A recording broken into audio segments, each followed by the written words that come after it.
Hello, I am Dr. Chandrasekhar, founder, coach, and someone deeply curious about what truly lasts. I want to explore the stories behind real impact and to help you uncover what it truly takes to build a meaningful legacy. Together, we'll sit down with visionaries, educators, and change makers, people who have walked the path and shaped lives, not just businesses. Welcome to the Legacy Blueprint.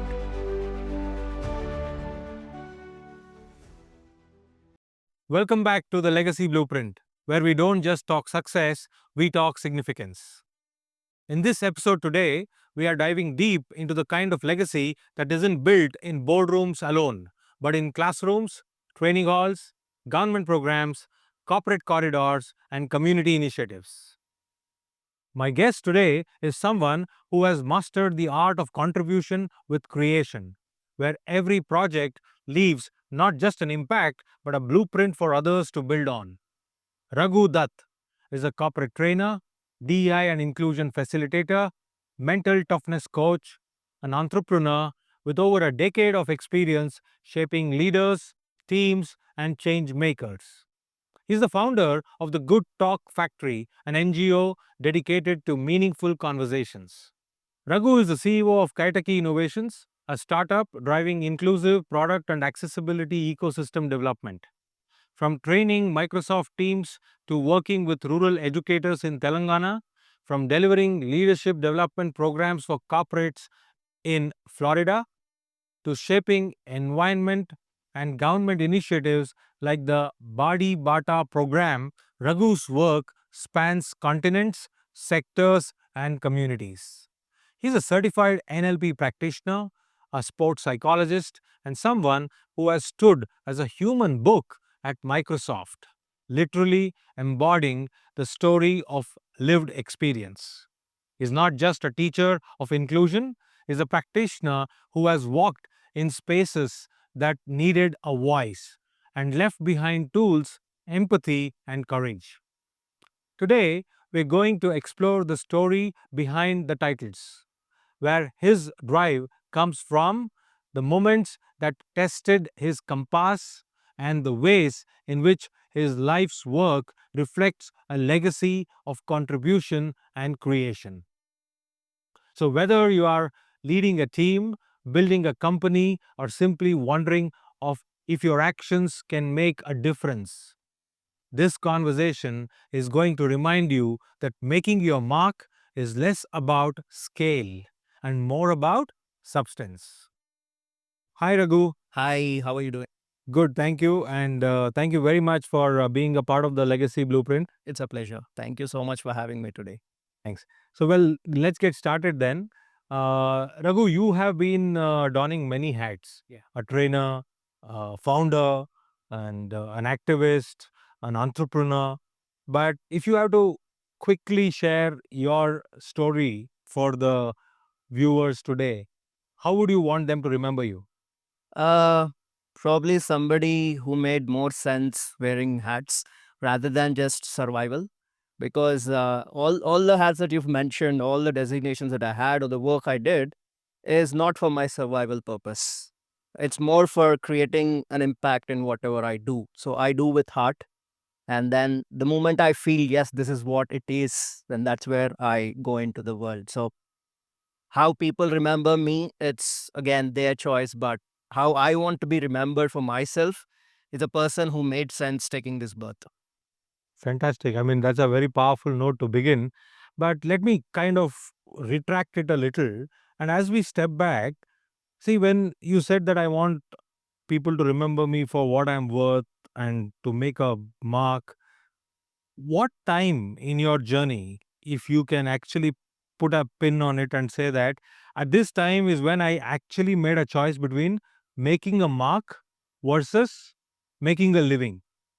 Okay, that's crazy because again, taking birth like this itself is a big task for entire ecosystem to manage me. So there are a lot of situations and experiences, but to pinpoint something which is actually awaken what I want to do is my trip to US. Because that was the first time I ever thought I could travel all alone.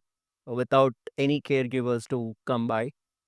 Of course, I had issues with the restroom accessibility, etc., which probably I'll cover in the future questions. But that 24-hour journey to the US, because I was visiting my brother's grad ceremony. So it just happened in a month.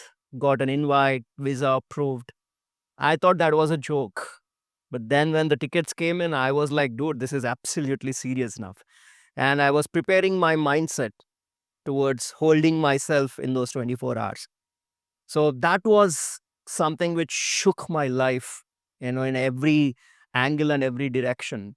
Uh, so that 2015 visit was something which my story has evolved, I could say, or probably that made me known to myself what I can actually accomplish than just being, taking support from people. So that's one of the key experiences I would like to share. Then after coming back, whatever you see now, what I am, is just the follow through of what my experience was in 2015. So that was the key thing. So, well, like many of us keep saying pre COVID, post COVID. So, is it right for us to say that pre 2015, Raghu was a different person, and post 2015, Raghu is who Raghu is now? No, Raghu has been same since my evaluation, but Raghu's pattern towards understanding the community and society changed. My mindset towards understanding people changed. I was in seeking.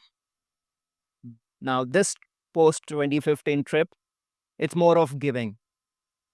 So, Raghu has been the same. Raghu through heart has been the same, but probably through intellect, I think there's a lot of change. Wow, very very nicely said. In fact, when you actually made that statement, you said that Raghu was all about seeking, but Raghu moved the purpose from seeking to giving. Although it is just a matter of two different words, but then the whole meaning changes, So, entire life changes. Yeah. life changes. So tell us a little bit more about those experiences. Like you mentioned that one of the experiences, me traveling alone itself, was an experience. So some stories make us. Absolutely. What are those stories which made you? Absolutely. Some stories make us and some stories break us. Absolutely. So, probably many stories broke me, but the US story actually made me. Uh, it was out of the box. It was coming out of your comfort zone, which was very difficult for me because I was a pampered kid in the house. Sister, brother in US, entire cousin ecosystem is in US. And in my home, people say, hey, you need not actually stress yourself to work because you do whatever you want. You explore the world. We are there to take care. But still, somewhere deep down, you also want to do something. You also want to prove something.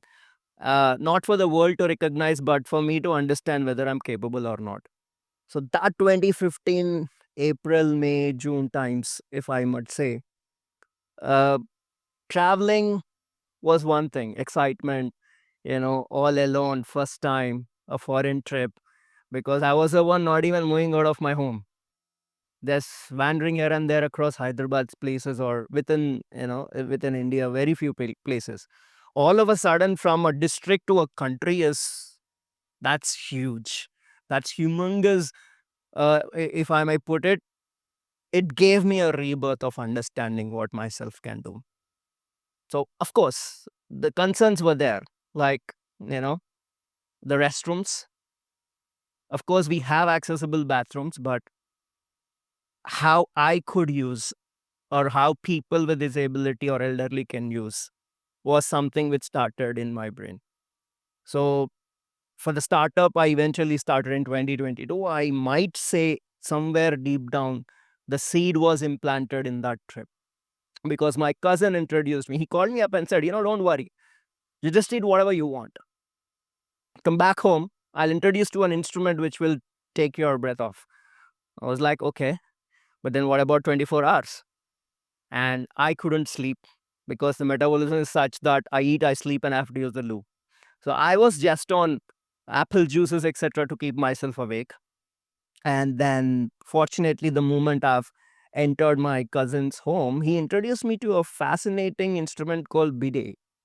So it's called Bide in US slang, whatever. But that's an instrument which is a retrofitted on the existing commodes, which means it is not a replacement for a jet spray that is naturally there on every Western toilets. But that is within the commode system, which means I need not really think mentally how would I use it. So that was something which glorified my life. Then I just wandered place to place in 45 days from California to Kansas to Tampa to Miami and you name it. Because all my cousins and all my brother sisters, they made sure that this part is integrated into their restrooms. For people who are listening, you might be thinking it is just one after all instrument. But for me, that's mental health. And I was in the system. I know how my mental health took control because the 24 hours. So that was probably the experience that I would like to remember every time. And then the most beautiful thing which I love doing is eventually I thought I have fears. Like I cannot say like everyone, but I do have fears, which we term it false evidence appearing real. But it was never false. It was really realistic for me, my fears, especially, the fright of heights and etc. Immediately I was like, chalo kuch karna hai. I have to do something in the US trip. So that's where I've chosen 13,000 feet skydiving jump, Wow. tandem skydiving, we call it. Uh, I was excited. Everything was super cool. We visited the place and then we saw a few videos and I got started getting scared. I was like, dude, the entire body was moving. And I was like, dude, I'm dead. But then that was a challenge I wanted to take. I wanted to just make sure my fears are just gone. I'm a human. I do have things that I need to work on. So the second most beautiful thing happened for me in US was skydiving jump. Well, Raghu, I was tempted to interrupt you, but then your story was so compelling, I kept myself quiet. But I will go back to that particular experience. And when you redefined it in such a way, saying for people who are watching or listening to this, it is just a matter of a instrument, but it is mental health for me. But believe you me, before even you made that statement, while I was listening to the story now, I was actually sitting here and thinking, well, for us, like when I travel to US, all I'm worried about is what's going to be my schedule, how quickly will I beat my jet lag, how am I going to cover maximum in available time, and who am I going to visit, who am I not going to visit, all of these. But the whole conversation when it comes to you thinking about a visit is about what should I eat and what should I not eat. Absolutely. I mean, it's a simple thing which we often kind of overlook, but then that's how things are, right? People have their own things. And when you put it that way, saying it's mental health, absolutely. I mean, all of us, what stresses us is what we are worried about.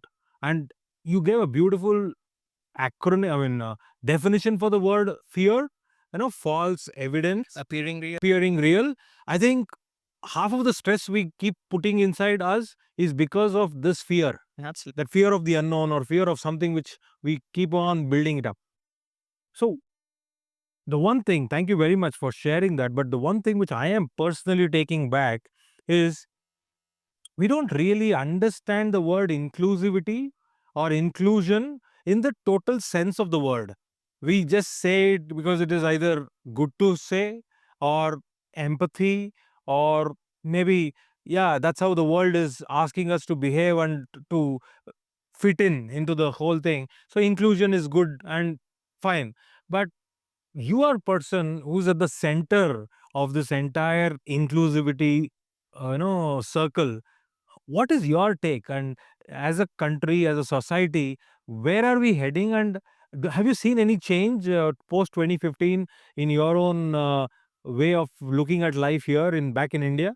Yeah, I mean, I never heard words called accessibility and inclusivity because I was under impression, thanks to my family, the way they brought me up and the education ecosystem I was in. I pursued masters from Hyderabad Central University, which itself was an achievement for me because I was just a part of the ecosystem. That was like came back and then slowly started listening to the words called inclusion, accessibility, diversity, equity, and all. That I was fascinated. What is this all about? And people talk about equity, equality, and then I was like, okay, are we just talking or are we just implementing? That was my first question.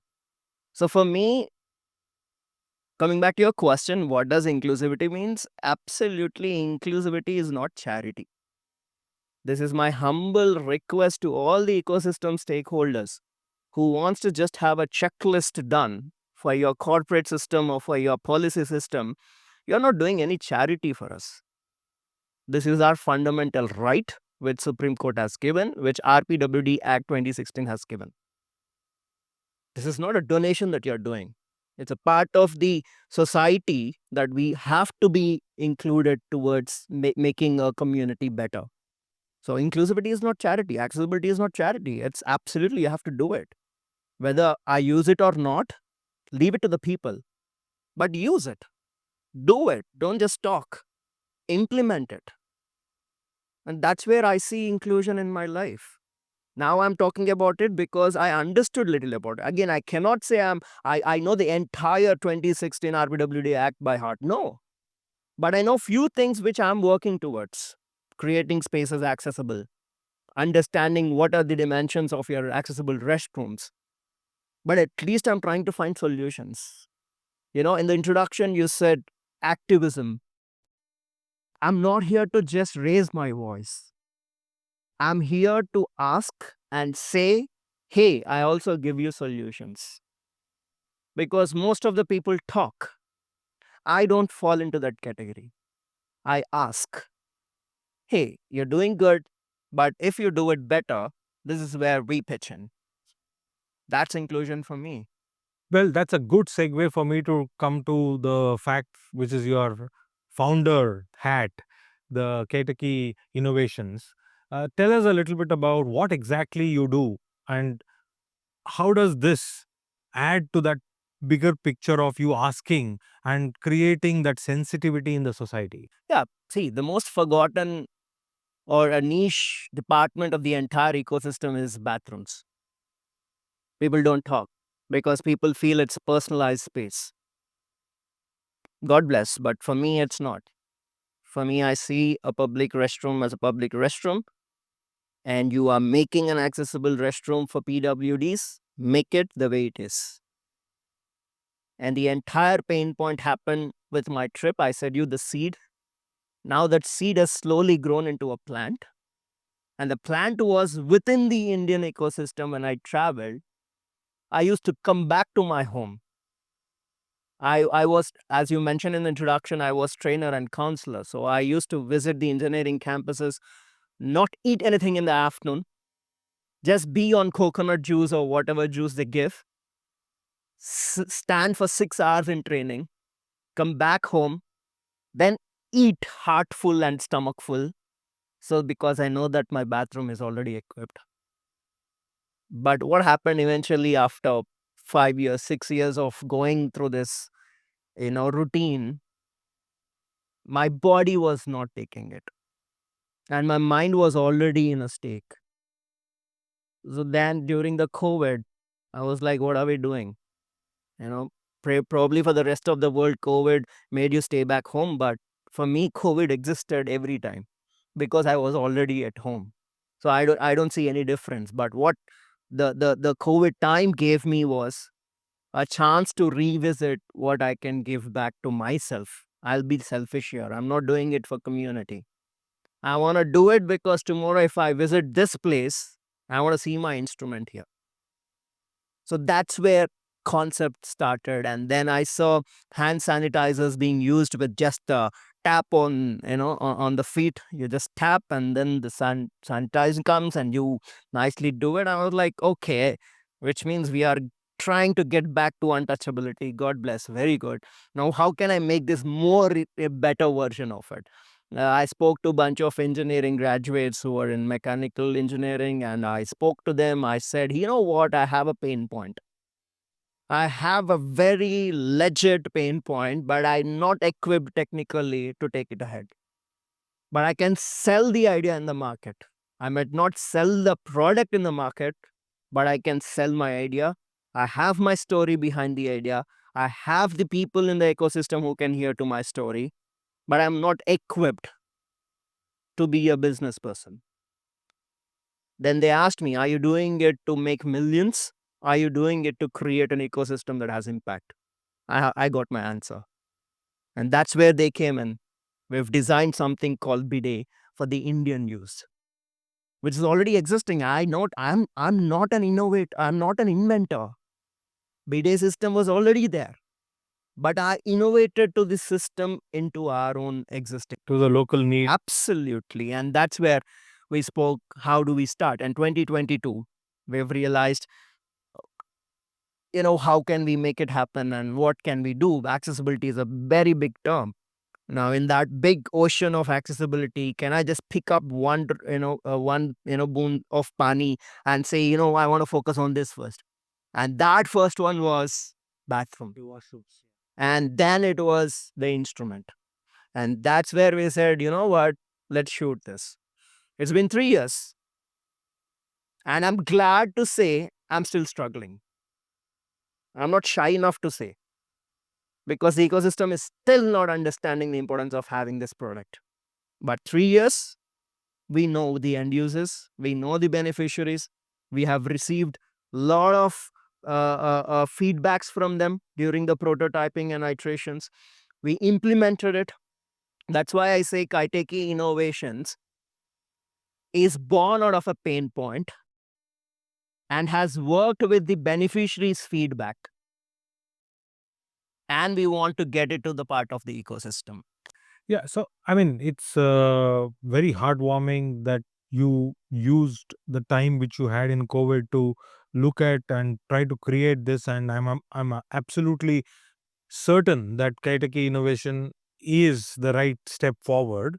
But bringing all of us back to this particular conversation which we are having here, this is the legacy blueprint, and at legacy blueprint, we always look at legacy is not something which is given to you or which you leave behind, but legacy is what you do with your daily habits, with your actions, and that's how it is.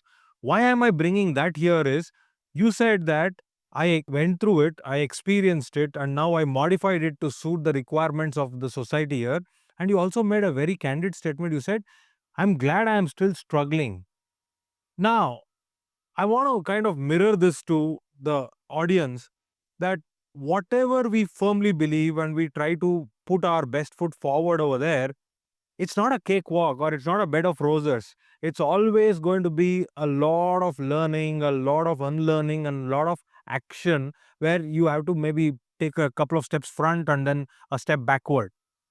That's actually legacy in motion, right? So I wanted to ask you, when you did this, I'm sure many people would have come to you and said, why are you doing this now? Or what is so great about this? You're not even invented it, you're just kind of distributing it. What was the internal dialogue which was happening inside of you when all these things were coming to you from outside? Simple question. Then why didn't you do it? Why should Raghu come and do it? Why should Raghu and his team come up and start something called Kaiteki Innovations? If you are that smart enough, you could have already been doing it. Which means if I visit any public restroom, such things should have already been there. I see a gap. I don't want to raise voice and say ये नहीं है, वो नहीं है, ये अच्छा नहीं है, वो अच्छा नहीं है, वो सब हर कोई करेगा. मुझे ऐसा नहीं करना है. What I want to do is नहीं है ना. Come out with a solution and do it. So internally it was fuming because 3 years taught me patience, reduced more of arrogance because I was brutal on face. तू क्या कर रहा था? That sort of mindset was there. Then I realized, God, this is startup. You have to have patience and you need to get all the feedbacks from all 360 degrees. Take whatever is important, appreciate whoever is given, and say, thank you, I know what I'm doing. If I need your support, yes, if it makes any sense into it, more than welcome to share.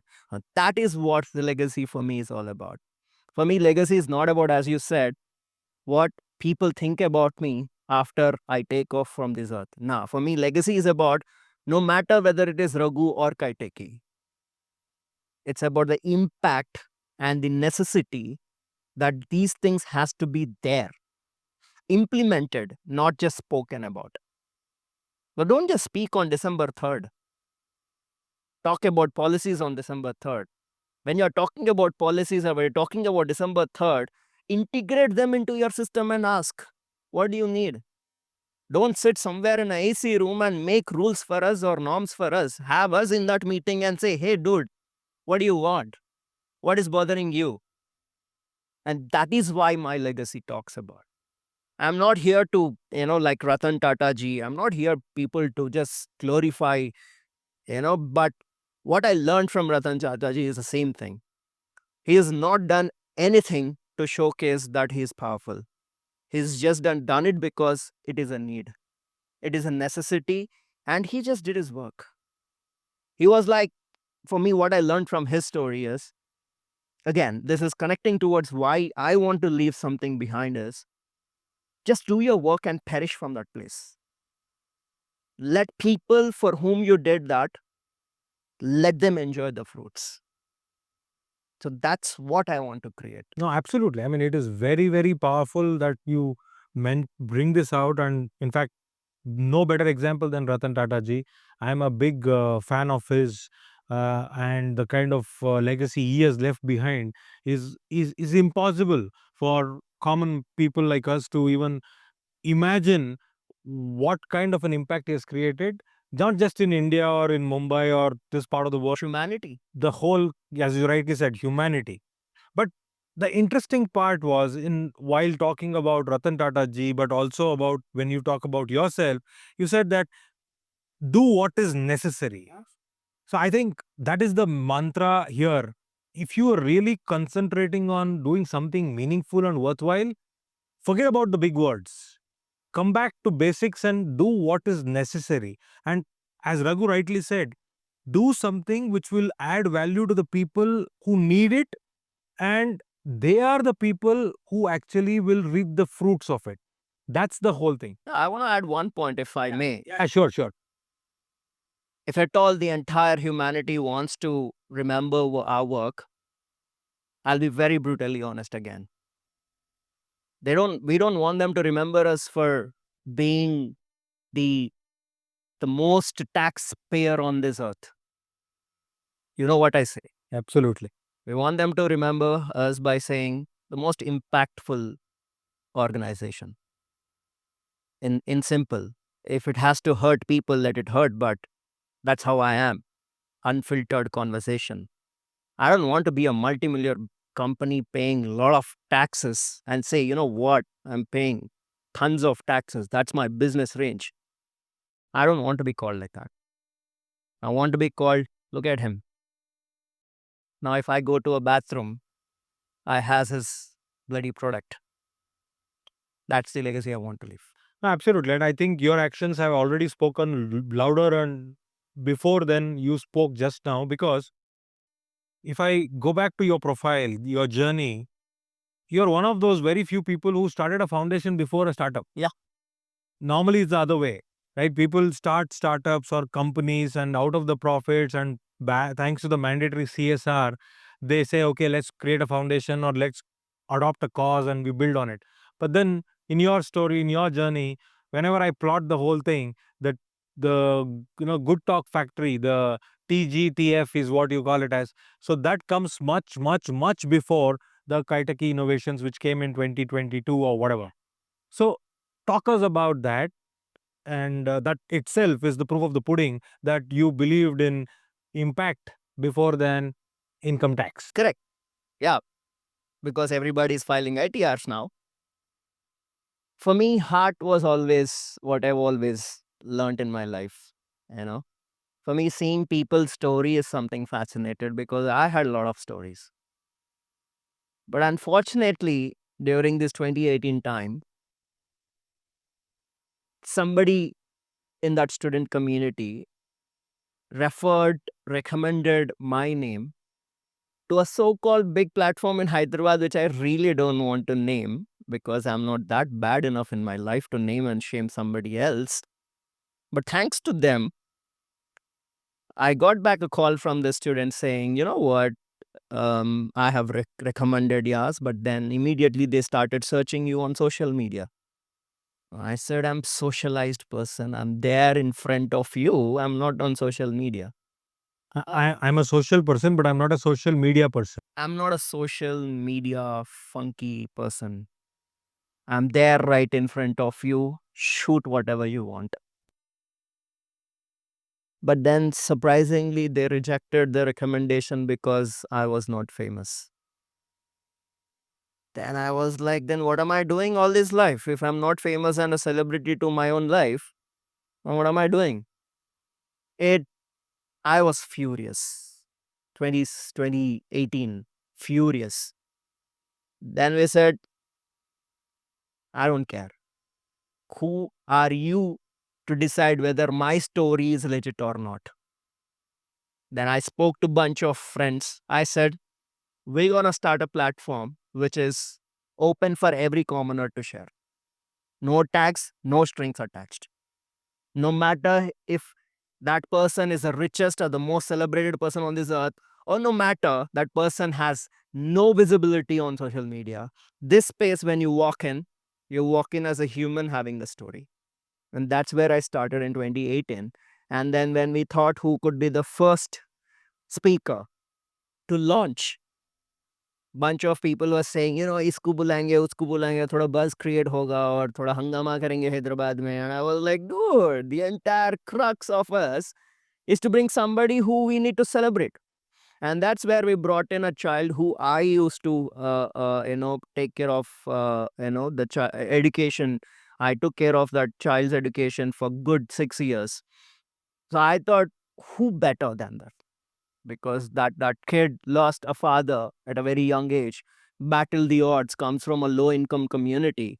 I said, this is my celebrity. And the moment I called her, said, Bhaiya, I'm coming no matter what. I said, but 60 new people, you can speak in Hindi, it's okay. No, Bhaiya, I'll just speak whatever I feel like.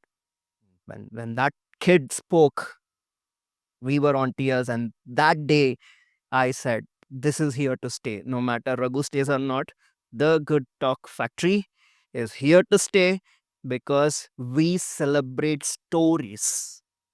We celebrate how they overcome their challenges. We are not here to celebrate success, that any Tom, Dick, and Harry platform would do it. We are here to celebrate the journey behind the success and the story behind that journey. And that's how we started, and we have carried forward. No, I mean, thank you. Thank you so much for sharing that because it's as authentic as it can get. I mean, you told about the cause, the root of where it began, and how you stayed true to the whole purpose right from the need of a good talk factory to bringing the right kind of people on that particular platform. I think that's as authentic as it can get. And thank you so much. Even today, people come from film industries, come from different industries because they want to support us. Not because we are calling them, stating that they would add value to us in the form of celebrity status. No. When they walk in, when I do the call, the first thing they say is, forget we are all this. We are a storyteller. Absolutely. I mean, on that note, I want to ask you, tell us to our audience, how can they help you? It's not help, but how can they support you? How can we support both Kaitaki Innovations as well as the Good Talk Factory? If you really want to support, first ask yourself, are you interested to support? Because after listening to this talk, you get goosebumps, you get inspired, whatever technical terms you use it, and then say, we're going to do it. I'm going to get back to you after 1 month. Do you still have the same zeal to support? Because I'm not a person who encourages excitements. I'm the person who encourages commitment. It could be from a volunteer of a college coming and teaching kids in TGT of Vidya, our major vertical of the Good Talk Factory, where we take care of The child education. child education, to sponsoring the kids, or just coming to an events and volunteering, or promoting a cause. We don't tell you this is what you have to do. Probably the only NGO or an organization which will never say, I want this from you. We would say, you tell us how can you contribute. Absolutely. And it's on Instagram. It's on Instagram. Go visit. It's on LinkedIn on my page. We will put those Yep, links go visit. to people who are watching. It's on website. Go visit. But I'm not gonna ask you, hey, do this. I'm gonna open it for you. You come and say, hey, I'm gonna do this. But I'm going to ask you. I'm going to ask you 3 quick rapid fire questions. If you have to pick one book which kind of changed the way you think or the way you look at things, what is that one book? The only book I read in my entire life is surprisingly the book titled The Death by Sadhguru. Okay. And people question me, dude, that's your first book? And that's about death? I said, yes, I love reverse engineering. I love backward planning. So I want to understand death is inevitable. So till that moment, what else you can do? That was my first book I read. Then I realized life is more beautiful. Okay. This question is very interesting for me to ask because I know that you have been a human library at Microsoft. But if you have to pick up one person who actually created a deep impact in your life, who is that person and why? Oh, it's always my family. I'm sorry, it's a very cliched answer, you might call it, but I know what support they gave me. Today, if I'm able to sit here, it's just because of their support. They never pushed me to do anything which doesn't suit my lifestyle. And even now they say, why are you stressing a lot in this startup ecosystem? You know, we have a system ready for you. Just go explore the world. But again, I'll be very honest in my answer. Maybe people are listening to me, this says more like a movie, storytelling, but all movies are made of lives. And this is my movie, my story. And I have to tell you, it's my family. That's any given day till I take exit. I'm going to say the same answer no matter what. Well, then the next question, the third rapid fire for you is habits. What is that one habit whose belief in itself was shaken and you kind of changed that habit? Saying yes to everybody for everything. Okay. I started learning to say no And why did you do that? because it was not being productive and it was eating away my emotions.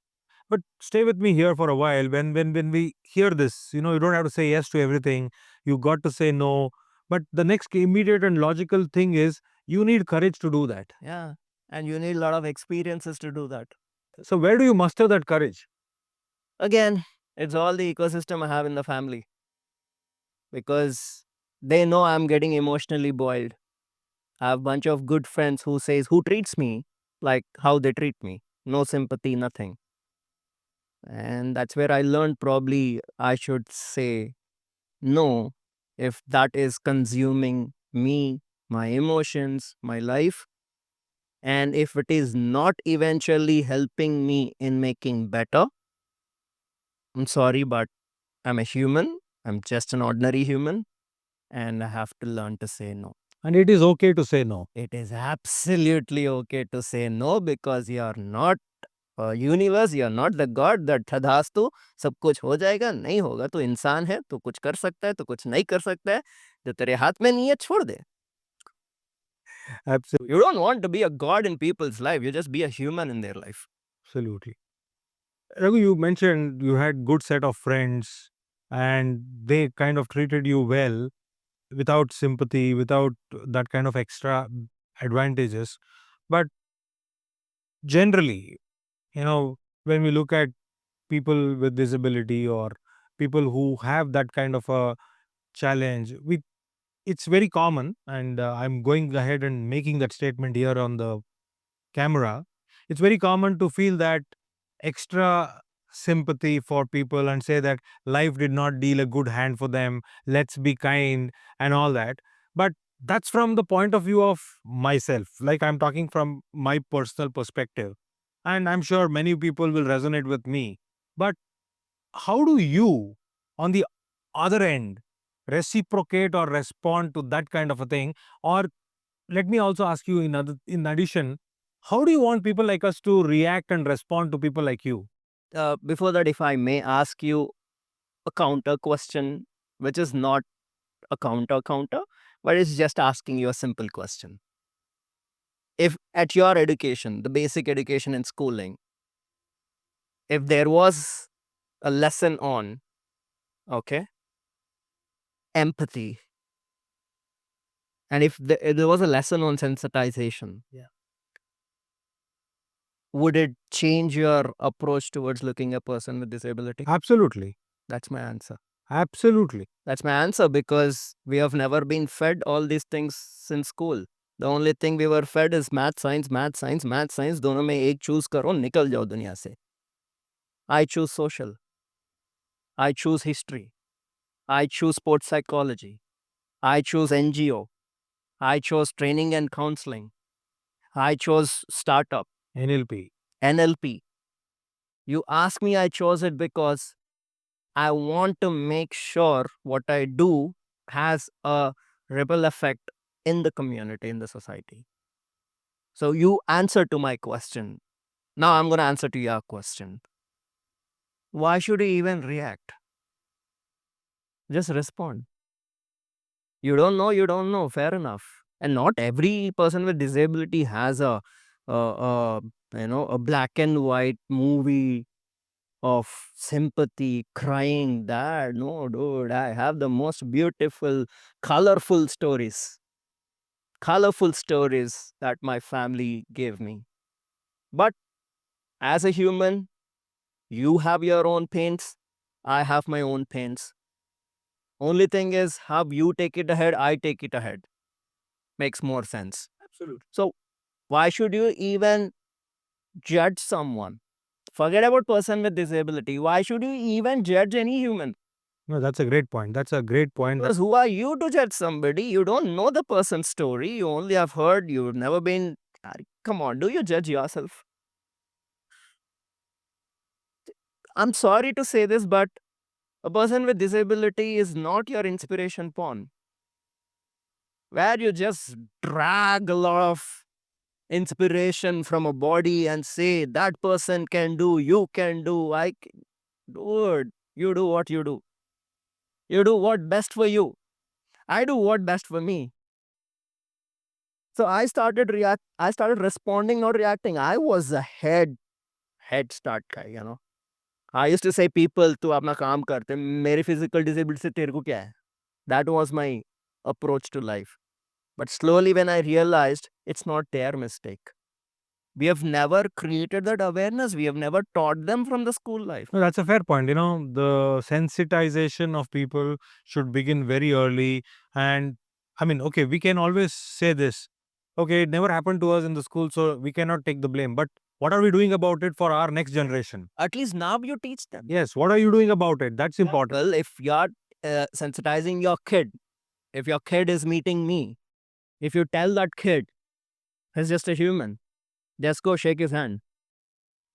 You're creating that seed in that kid. Tomorrow, when he see any other person, he just goes and asks if that person needs help. Today, in just to showcase your humanity and empathy, don't jump into our life and do help. Dude, ask. There's such thing, beautiful thing called ask. First, ask if I really need help, and then come and do it. If I may, can I share one experience? Absolutely. Please go ahead. One of the colleges, when they invited me, I was wearing my laptop bag on. And then suddenly one faculty person says, no, I will take it. I said, dude, I brought it from my home, which means I can take it to the room. No, how can you take it? I was like, I'm meeting you only once in 365 days. 365 days, I'm with myself. I carry my own laptop. It's not about whether that person has something to show or not, but that's not the right way to do it. Now, just now, I couldn't open the lid of the water bottle you gave. And I will ask. And you opened it and you gave it. But that is my bag. And if I need, why am I shy to ask? Yeah, absolutely. And I think you are leaving here not just how we can respond or we can accommodate people with disability, but you're leaving a little more larger impact and point for all of us to mull over is even when we are in our regular activities, we tend to take a lot for granted. Absolutely. And I think you gave a simple but a very powerful answer. Ask. Ask. It's absolutely fine to ask or expect people to ask you. Both are equally important. Basic human courtesy. Yeah, so that is when you can solve a lot of issues unnecessarily. See, that is the point. My concern is why today I'm being in the first podcast ever in my life accepted is to be truthful to what I'm doing and to be honest and transparent to the people who are listening. Because somewhere I have to speak and I'm not being an activist here. Absolutely. You need a sensitization. We are there to give it. That's what I'm saying you. We have solutions. No, and that's what we believe in, right? So absolutely what you nailed it is exactly what we believe in at this podcast. This is pure unfiltered talk. It is sharing what you firmly believe in from your own life's pond, the journey which you have. You said you need a lot of experiences to build up that courage, but that experiences and courage is no good if you're not sharing it out in the public. And this is that platform as a legacy blueprint where we try to explore different dimensions because we know for a fact that many of us, including me, myself included, we are often at the crossroads when it comes to should I be doing this, should I not be doing this? Because out there is a lot of comparison, there is a lot of distraction. And with that comparison and with that distraction, if you want to do something meaningful and disrupt, you need a lot of grounded balance. And that comes only when you listen, when you go deep within you. And this legacy podcast is one such opportunity where people can start looking at the mirror through the personality who is on the podcast. Correct. Why I'm saying this is you are rightly pointing out, the experiences. There are visually impaired people who can't see your body. So what is disability for them? Yeah. And today, on the name of love, you just talk about beauty which is seen. Do you think person with disability or a visually impaired cannot fall in love? For them, beauty is just how you are with that person, how you talk if that person can hear, or how you make them feel comfortable when you are around. So, where is beauty? What is color? So, don't get traumatized with movies. That's entertainment, which every human life need. Come back to your real life. And such podcasts are important because you're not bringing a person with disability to sit here as an object. You're not doing that. You are doing this as a person who has experience, want to share out to the people who will change the generation. Because you and I, we are done with this. This is not for you and me. मुझे क्या करना है भाई, मेरे को बीड़े चाहिए, मैं design कर लेता हूँ, पोर्टेबल बीड़े खरीदता हूँ, भाग जाता हूँ. Why should I even think about 21 sectors of disability or more unseen disability or elderly population? My Kaiteki innovation is not just for person with disabilities out there. It is for the pregnant woman. It is for the patients in the hospitals. It is for the elderly crowd. And my NGO is not just to get your, tax exemptions and all that. My NGO is all about transparent. तू क्या करेगा मैं connect करता हूँ तू कर ले. Because for me, educating a person is the seed to change the community and the society and the earth. If you do not educate at the right time, with the right person, with the right mindset, with the right words, then you need such more podcasts. Well, I think very well said, Raghu. Thank you very much for taking the time out and sharing such unfiltered thoughts. I think I could not have asked for more than this. And you mentioned, and I would like to put it on record, that you said that this is the first podcast you are appearing, and we are extremely grateful and delighted to have you at the Legacy Blueprint. So, ladies and gentlemen, that's Raghu, and his coordinates will be shared with all of you in this link below. Thank you very much for being with us and joining this journey forward. And as always, I keep saying that the Legacy Blueprint is not just about talking about success, but it's about significance. If I may share, Yes. not the final words, I'm not going anywhere. But if I may share again to you all listening out there, it's not easy to sit here and share a story which is transparent, because we are not here for your comments, for your likes. This is a story which existed without podcasts, which will exist without podcasts or YouTubes. But the purpose of why I accepted the invitation is, when I met him at the August Fest, the first interaction was never to bring me on board to showcase a disability. His first conversation was, "Your startup idea is crazy, bro. I really want to talk about it more." Then I also said, "I also have an NGO." Then he was more curious. So what I want to say to the people listening, to entire humankind, please understand, this is one life, and I might not be the richest business person, which I don't want to be.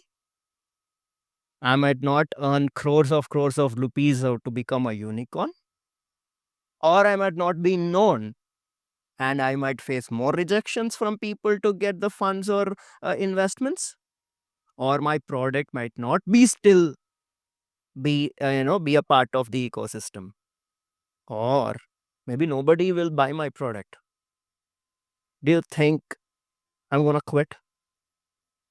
My answer to that is, I'm not gonna quit. I'm gonna wear another hat, because you never gave a solution. We've given a solution. It's up to you to use it or not, because I lived without you, and I'm definitely going to live without you. But life becomes more purposeful if we live together. That's my only intention why I would like to thank you for having me today, for making me speak impact, not numbers. I was worried if you would ask me, how much revenue did you generate, and all that cliche conversations that every startup ecosystem want to showcase. Oh God, I'm tired. I'm not here for money. If I want to come to this place, if my product is there, I've impacted a life, and money will come. So Kaiteki Innovations is not your seva. It's a proper, for-profit, private limited startup. Because I know there's money. We are giving you the solutions. Come join us, support us to take it ahead. TGTF is my seva. Because we are educating low-income community kids, we are giving them sponsorship, we are giving them life skills, which is forgotten, so that tomorrow they become better citizens. At the end of the day, this Mother Earth, from where we have all come, and we go back to that earth. So what matters for me is, will people remember the legacy of individual called Raghu, or they will continue the impact created by Raghu? Thank you so much.